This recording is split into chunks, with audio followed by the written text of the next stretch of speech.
pues yo quiero que en el día de hoy nos ubiquemos y que nos hagamos esta pregunta de manera de introducción y que nos ubiquemos conforme nuestra vida conforme al dinero. ¿En qué posición estamos nosotros conforme al dinero? Y número dos, ¿en qué posición está el dinero conforme a nuestra vida? Todos nosotros debemos de preguntarnos eso.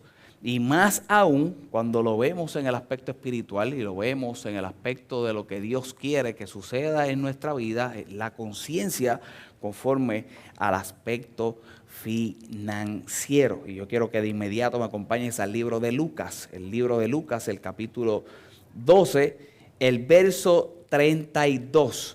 Libro de Lucas, el capítulo 12, el verso 32. Y mira lo que dice la palabra del Señor, Jesús refiriéndose, el título de su Biblia, de la mayoría de las Biblias, refiriéndose a tener tesoros en el cielo, a hacer tesoros en el cielo. Y dice la palabra del Señor, no temáis, manada pequeña, porque a vuestro Padre les ha placido daros el reino de los cielos. A mi Padre le plació darle el reino de los cielos. Siempre lo de Dios, siempre, como he dicho anteriormente, siempre será mucho más grande. A Dios le place darnos buenas cosas. Lo de Dios en comparación con lo natural, cualquier cosa que podamos tener, siempre será mucho más grande. Y mira lo que dice el verso 33.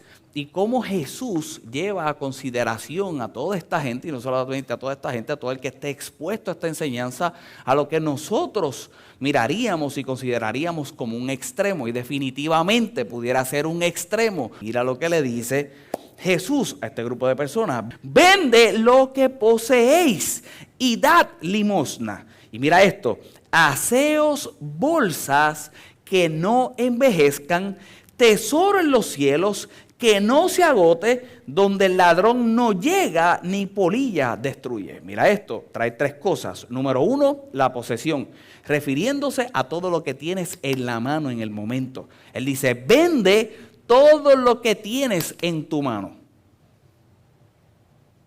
Pero después que te dice que vendas todo lo que tienes en la mano, mira lo que dice Jesús a este grupo de personas que le está hablando, que yo siempre digo que los está retando. Jesús muchas veces mostró el extremo, pero muestra el extremo para que el ser humano tuviera la capacidad de entender todo lo que podía hacer Dios.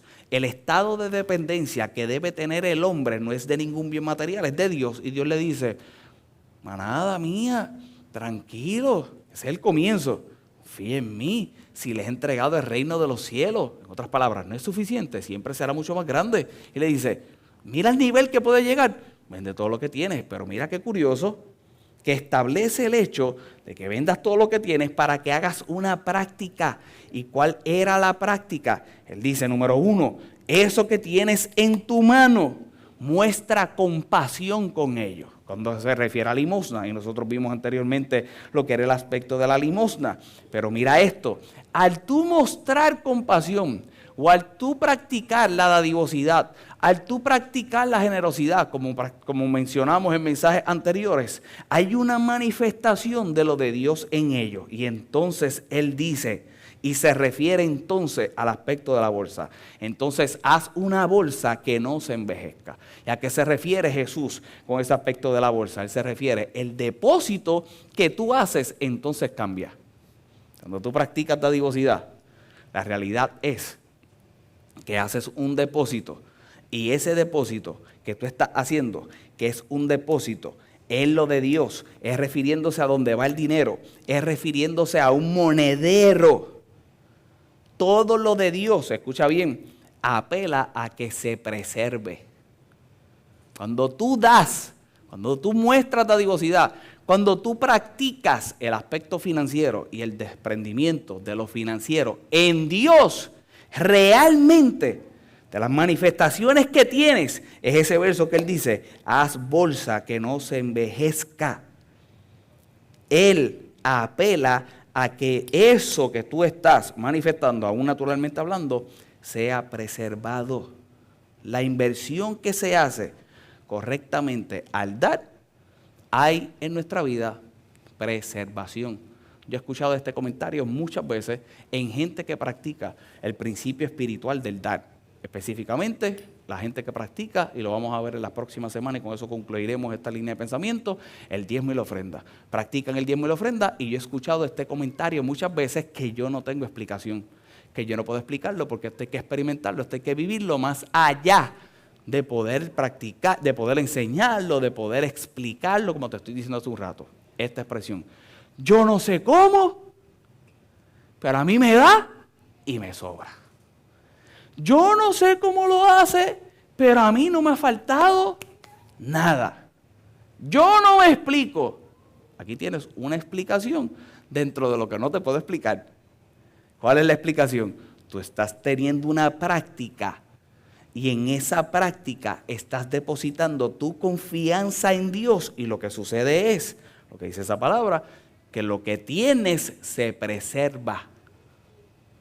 Estás haciendo bolsa que no se envejece. Estás haciendo tesoro en el cielo. Mira lo que dice el verso 24. Porque donde está vuestro tesoro.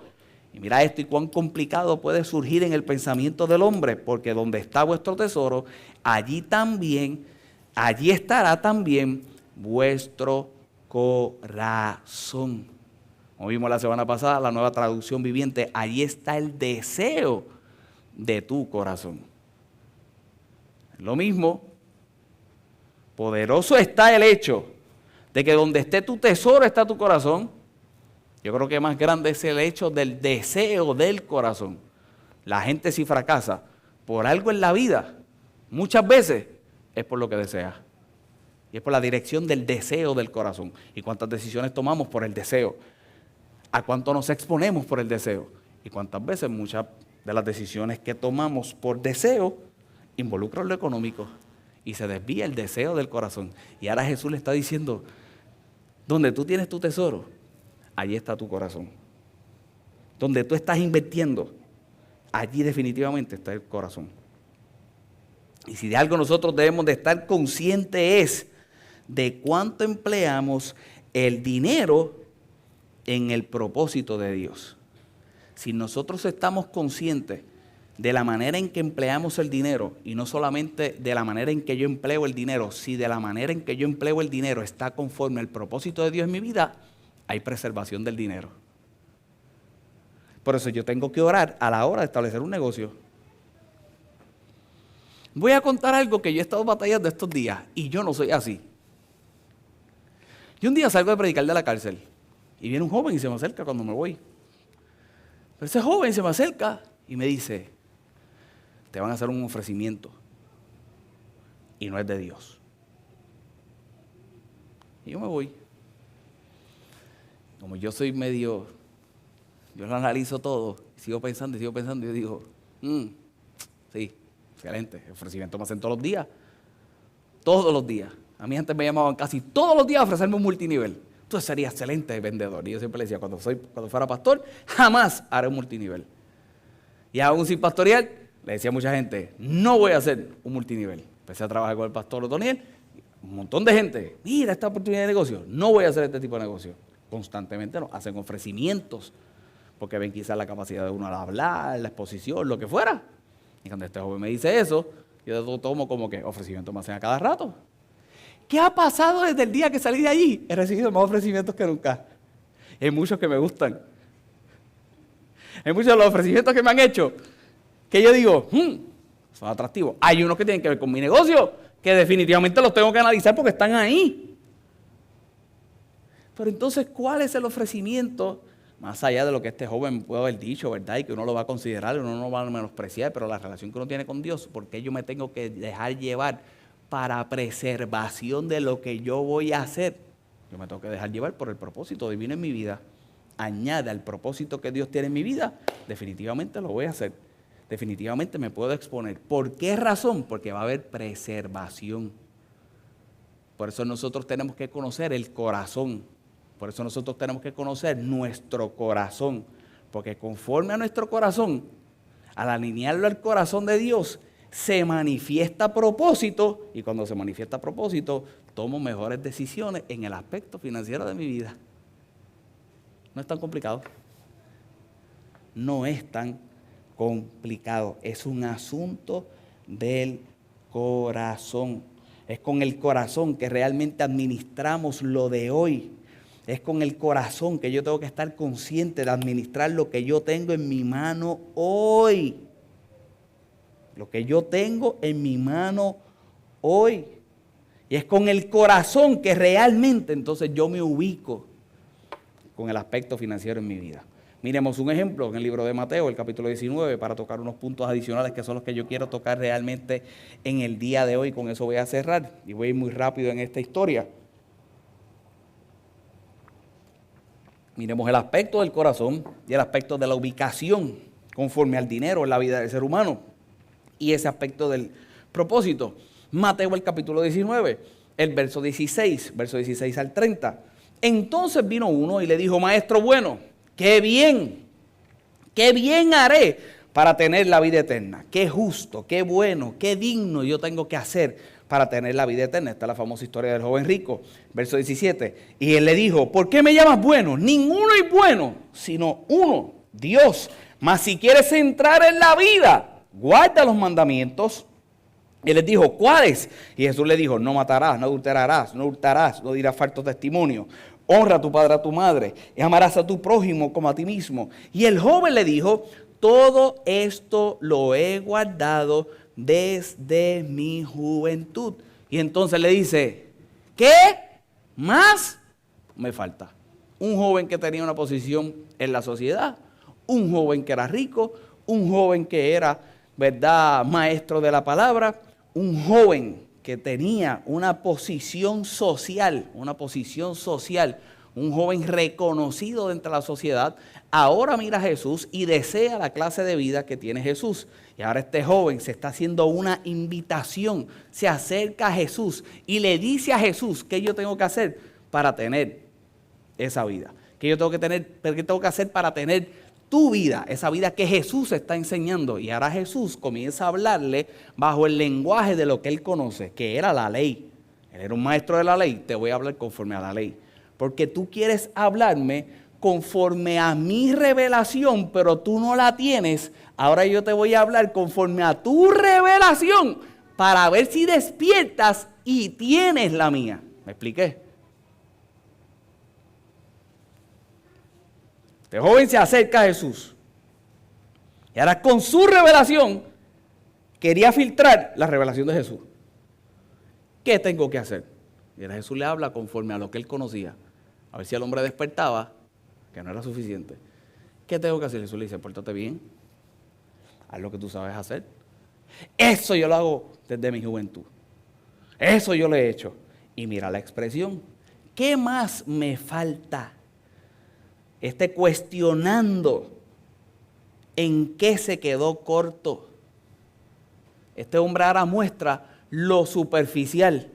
Eso estamos hablando los domingos, pero este hombre ahora muestra lo superficial. Yo soy rico, soy maestro, yo hago lo correcto, sigo la ley, me porto bien. Y ahora le dice a Jesús: ¿qué más me falta?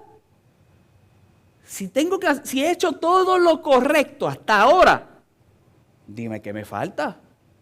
Esa pregunta fue una expresión como de: ¿en qué yo me quedé corto? Y Jesús le dijo: si quieres ser perfecto, anda, vende todo lo que tienes y dalo a los pobres y tendrás tesoro en el cielo. Y ven y sígueme. ¿Acaso no es lo mismo que estamos viendo en los versos que comenzamos el mensaje en el día de hoy?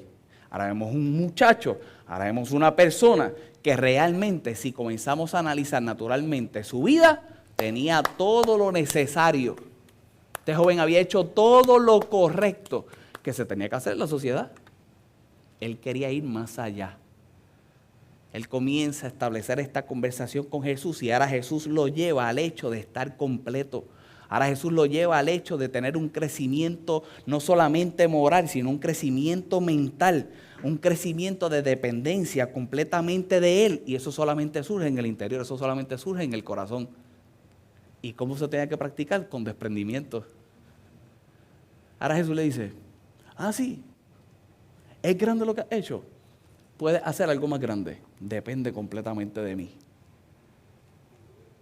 ¿Y sabes lo que sucedió? Oyendo el joven esta palabra, se fue triste porque tenía muchas posesiones, porque tenía mucho en su mano. al día de hoy. Y esa palabra triste refiriéndose a estar afligido por todas partes. Una persona que realmente no vive en desprendimiento, lo que se manifiesta en su vida, en su alrededor, es aflicción. Aflicción en otras partes. Piensas que tienes dinero, esa es la queja de un montón de gente. Esa es la queja de todo el que tiene. Es curioso que el que no tiene, quiere tener. Y el que tiene, a veces desearía no tener lo que tiene, por el tan solo hecho de que no sabe cómo desprenderse de la manera correcta. Y lo que provoca en su vida es aflicción en todas partes. No puedo con mis hijos, la relación que tengo, el socio tal, el cliente tal, el problema tal. Carlos, y si yo practico lo que tú me estás diciendo, ¿eso se va a evitar? No se evita, pero tu corazón es diferente. No se evita, pero lo trabajas diferente. No se evita, pero funcionas diferente. Guardas tu interior y tienes un crecimiento moral, pero tienes un crecimiento mental. Y definitivamente vives de otra forma. Para poder ir a lo que quiero mostrarte en el día de hoy, mira los siguientes versos. Entonces Jesús le dijo a sus discípulos: de cierto digo que difícilmente entrará un rico en el reino de los cielos. Otra vez os digo que más difícil es pasar un camello por el ojo de una aguja que entrar un rico en el reino de Dios. Y ahora Jesús le está diciendo qué difícil es cambiar la mentalidad de esta gente. El ojo de una aguja era una especie de aduana en la antigüedad, se dice, ¿verdad? Entre las varias cosas que pudiera hacer, era una aduana, era la puerta grande que había en Jerusalén en un momento específico, en un horario en específico, se cerraba y ahora era una puerta más chica, la que se dejaba abierta para que entonces los mercaderes pudieran pasar, y cuando llegaba un mercader para pasar sus camellos por esa puerta, era mucho más trabajoso que pasar por la puerta grande. Y ahora Jesús le está diciendo, si eso da trabajo, de la misma forma, dará trabajo que un rico entre en el reino de Dios. En otras palabras, es difícil que esta gente cambie la mentalidad de cómo funciona el asunto en la vida para entender el funcionamiento del reino de Dios, porque establecen su propio reino y renunciar a ello, qué difícil es. Ninguno de nosotros somos reyes, pero tenemos nuestro gobierno. ¿Cómo renunciamos a nuestro gobierno para entrar en el gobierno de Dios? Y ese es el aspecto que entonces está trayendo Jesús. ¡Qué difícil será! Pero mira esto, qué curioso. Sus discípulos, oyendo esto, se asombraron en gran manera diciendo, ¿quién pues podrá ser salvo? Aquí podemos entrar en dos asuntos. En pensar que todo el mundo era rico, que yo no creo que fuera así. O el pensar que ahora estos hombres se estaban identificando con aquel joven y al mirar lo que sucedió con aquel joven, ahora se podían sentir juzgados. Por lo que veo después, por Pedro podría ser esa. Pero lo que yo considero que estaba sucediendo era que ahora los discípulos y ahora estos hombres estaban analizando lo superficial de aquel hombre y todo lo que había cumplido. Rico, maestro, se portaba bien, seguía la ley, hacía todo lo correcto. Y al ver que Jesús lo expone a enfrentarse a desprendimiento en su vida y que el desprendimiento era mucho más grande que esto, ahora se cuestionan, ¿y quién rayos se salva? ¿Y quién entonces va a ser salvo? Y mirándolo Jesús les dijo, para los hombres esto es imposible, mas para Dios todo es posible. Solo Dios cambia la mentalidad de esta gente. Solo Dios transforma el pensamiento de este tipo de personas que se cierra realmente a poder vivir lo de Dios. Y dice el verso 27, entonces respondiendo Pedro le dijo, he aquí nosotros lo hemos dejado todo y te hemos seguido. ¿Qué pues tendremos? Aquí es donde estaba el asunto. Entonces sale Pedro, como yo siempre le digo, el presentador le dice, hey, nosotros sí dejamos todo. Yo sí dejé el negocio. Yo dejé hasta la suegra. Que nosotros vamos a tener. Porque sí nosotros dejamos todo. Y Jesús, como yo digo no se queda dado. Y Jesús le dijo, de cierto os digo, que la regeneración cuando el Hijo del Hombre se sienta en el trono de su gloria, vosotros que me habéis seguido también os sentaréis sobre 12 tronos para juzgar a las 12 tribus de Israel. Y cualquiera que haya dejado casa, hermano, hermana, padre, madre, mujer, hijo, tierra, por mi nombre recibirá 100 veces más y heredará la vida eterna. Y heredará la vida eterna. Mira cómo dice el libro de Lucas, el capítulo 18, ese verso 29 y 30. Y les dijo, de cierto os digo que no hay nadie que haya dejado casa, padre, hermano, mujer, hijo, por el reino de Dios, que no haya de recibir mucho más en este tiempo y en el siglo venidero, la vida eterna.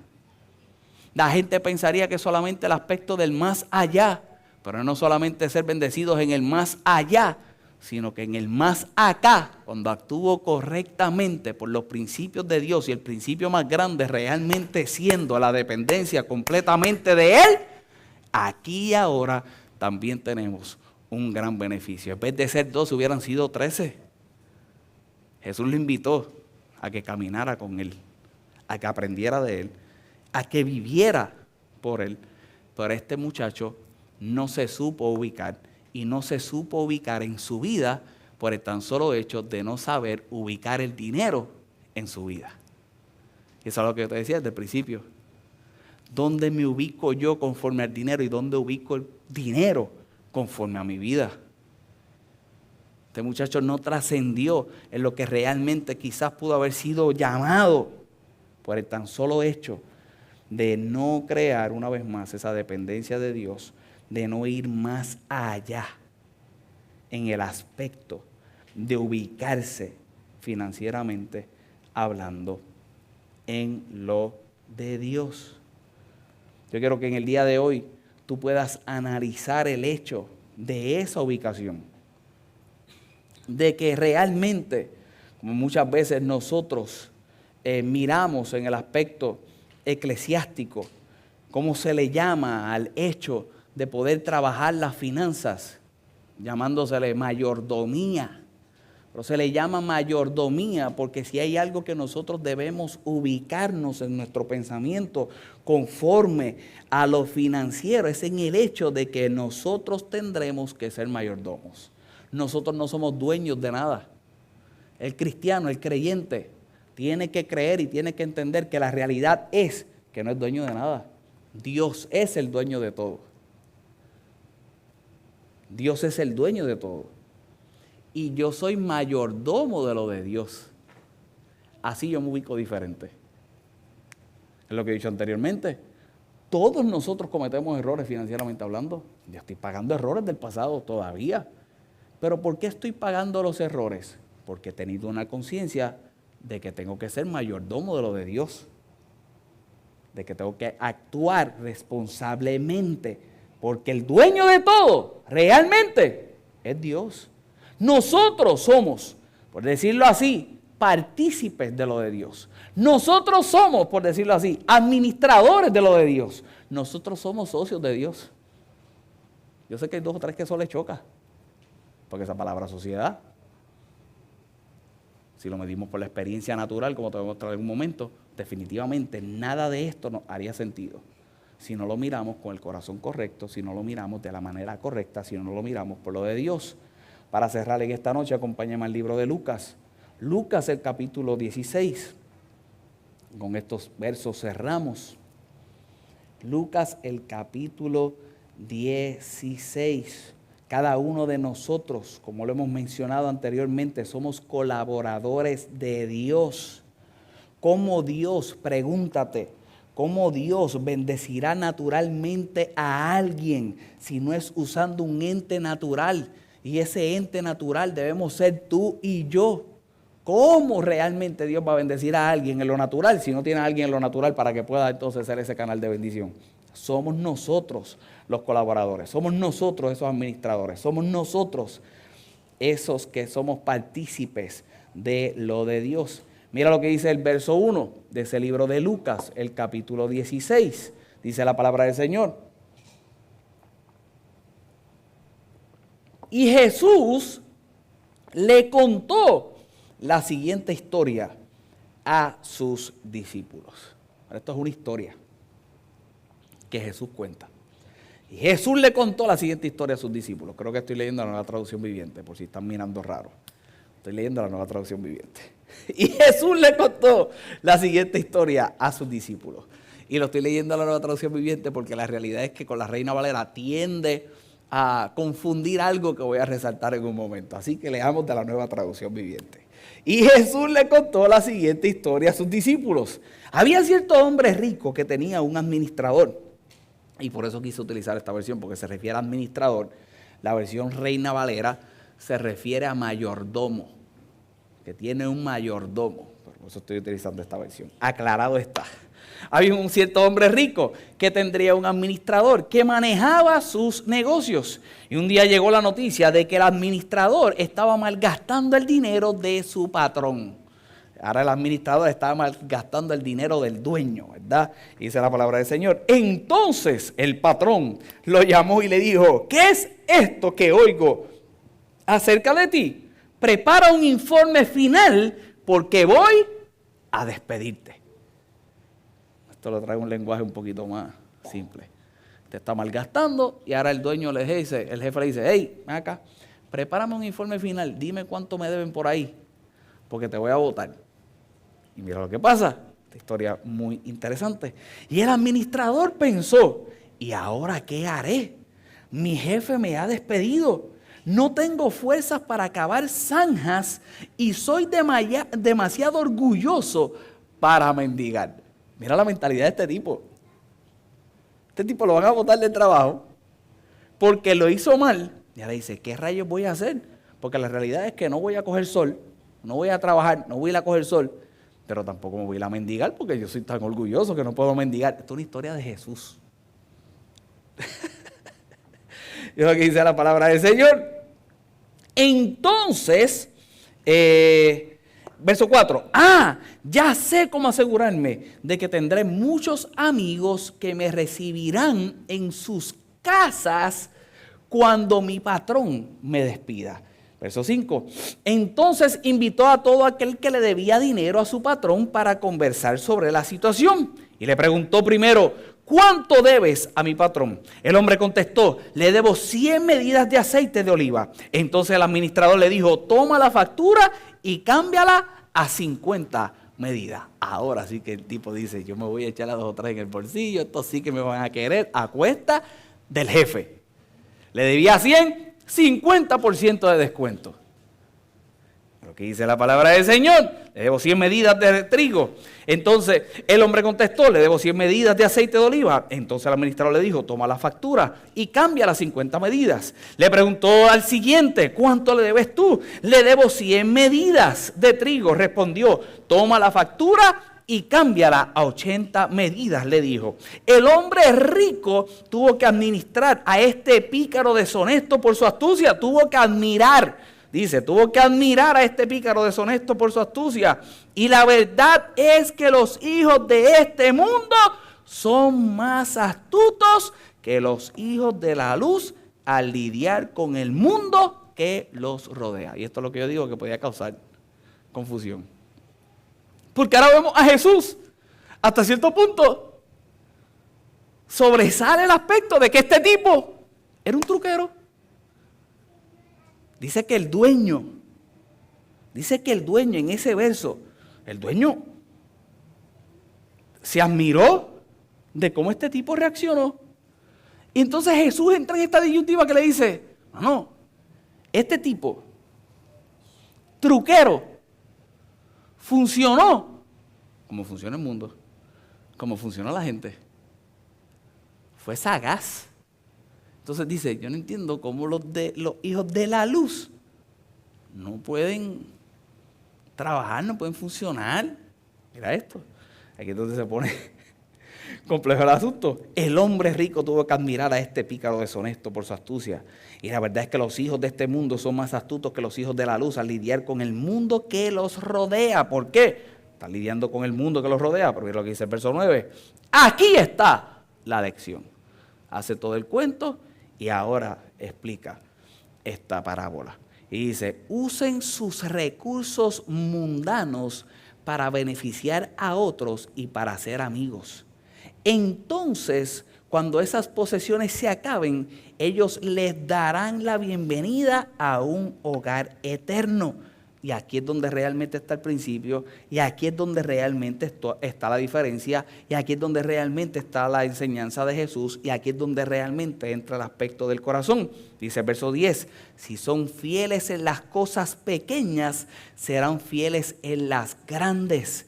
Pero si son deshonestos en las cosas pequeñas, no actuarán con honradez en las responsabilidades más grandes. Jesús le está diciendo que aún eso que en la tierra podía parecer grande, para Él es pequeño. Pero la evaluación de entregarte lo verdaderamente grande, que es lo de Él, es conforme a lo que administra lo pequeño de este mundo.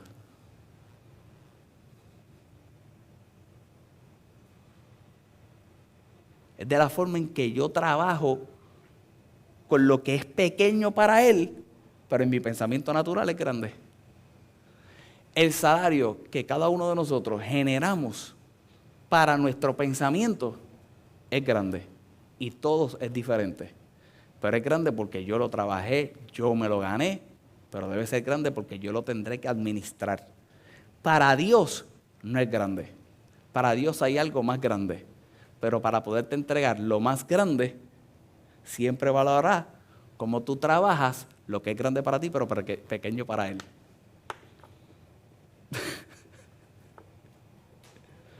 Y mira lo que dice el verso 11. Entonces, aquí es donde está la explicación de lo que te estoy diciendo. Si son confiables con las riquezas mundanas, si no son confiables con las riquezas mundanas, ¿quién les confiará las verdaderas riquezas del cielo? ¿Quién te va a confiar las verdaderas riquezas del cielo?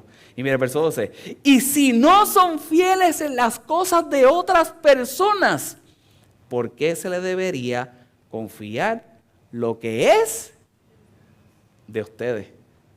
Eso está brutal. Él está diciendo, si no se te puede confiar lo de otras personas, ¿cómo yo te puedo confiar lo que es tuyo? Porque lo de otra persona que se me está confiando a mí, quizás es lo que Dios le confió a esa persona. Porque somos partícipes, porque somos socios, porque somos mayordomos. Y esa era la ocupación de Jesús. Y esa era la enseñanza de Jesús. Y si no son fieles con las cosas de otra persona, ¿por qué se les debería confiar lo que es de ustedes? Nadie puede servir a dos amos, pues odiará a uno y amará a otro. Será leal a uno y despreciará al otro. No se puede servir a Dios y estar esclavizado al dinero. Y ese es el famoso verso que hemos tocado al principio de la serie. No se puede servir a dos señores, no se puede servir a Dios y a la riqueza. Es que cuando yo actúo de la manera correcta, es que cuando yo me ubico de la manera correcta en lo que es el aspecto financiero en mi vida, reconociendo ese puesto de mayordomía, yo siempre reconoceré que le estoy sirviendo a Dios. Dice la palabra del Señor para concluir en esta noche: los fariseos, que amaban mucho su dinero, oyeron todo esto y se burlaron de Jesús. Entonces Él les dijo: a ustedes les encanta aparecer como personas rectas en público, pero Dios conoce el corazón. Lo que este mundo honra es detestable ante los ojos de Dios. Para cerrar, quiero compartirte 7 cosas, muy rápido, no voy a entrar en detalles, veremos algo de ello por encimita la próxima semana. 7 cosas que tiene que destacar la vida de un mayordomo, 7 cosas que tiene que destacar la vida de ese socio, de esa persona que realmente comparte este aspecto con Dios. Número 1, Un buen mayordomo sabe para quién trabaja. Nuestra confianza siempre estará puesta en Dios. Nosotros sabemos realmente para quién estamos trabajando. Estamos trabajando para Dios. Número 2, un buen mayordomo confía plenamente en la provisión de Dios. No hay algo más grande en su vida. Todo lo que recibe en su mano es provisión de Dios. Y hay una confianza de que la provisión de Dios siempre estará. Número 3, está contento con lo que tiene. No deja de aspirar, pero lo que tiene, si proviene de parte de Dios, si lo ha trabajado, si lo ha cuidado, si lo ha llevado, definitivamente tiene que crear en su vida contentamiento. Número 4, un buen mayordomo acepta que habrán problemas financieros, pero los trabaja de la manera correcta.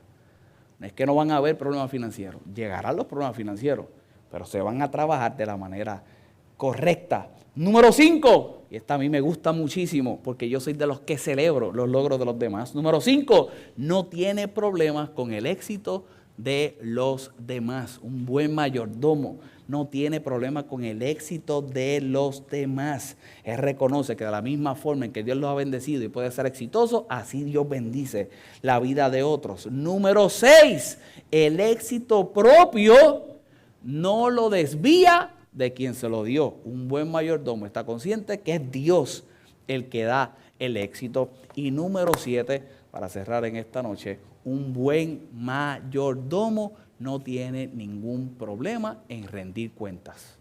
Un buen mayordomo no tiene ningún problema de rendirle cuentas a Dios de que lo que ha entregado en su mano, Él ha sabido administrarlo, Él no solamente ha sabido cómo gastarlo, Él ha sabido multiplicarlo. De eso hablemos la semana que viene. Amén.